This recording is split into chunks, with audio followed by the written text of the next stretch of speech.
ये देखिए अर्चना भोजपुरी लोकगीत स्टार के चैनल पर जा रहा है छठी पूजा का गीत।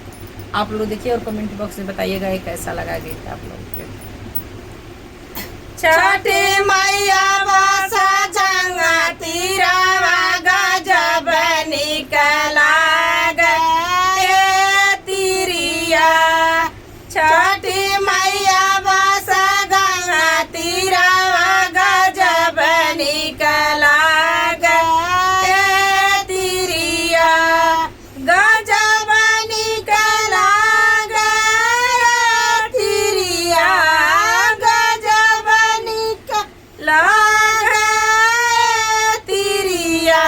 छठी मैया बसा गंगा तीरावा गजब निकला गए तीरिया।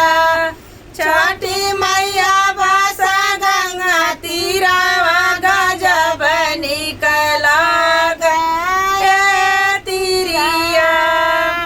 छठी माई के घाटिया पे माटिया के बेदिया।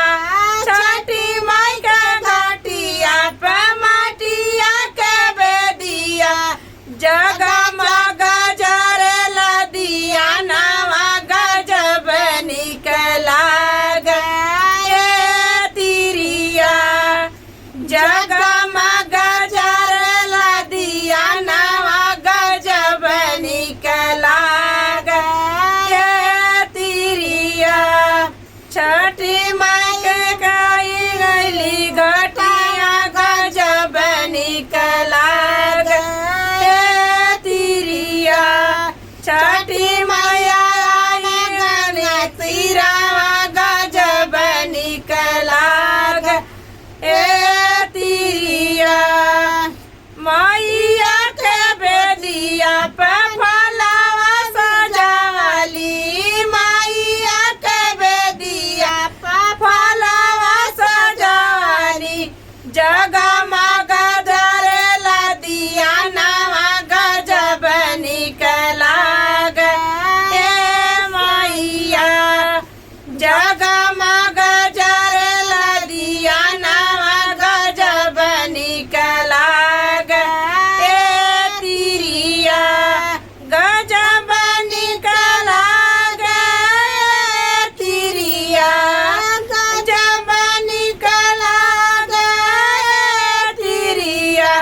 छठी मैया अली गंगा तीरावा गजब निकला गए तीरिया। छठी मैया अली गंगा तीरावा गजब निकला गए तीरिया। 3 दिन के भूखल बाड़ी तीरियावा। 3 दिन के भूखल बाड़ी तीरियावा। पेनी के नी हो पियरिया गजब निकला गए तीरिया। पेनी के नी पियरिया गजब निकला गए तीरिया।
मैया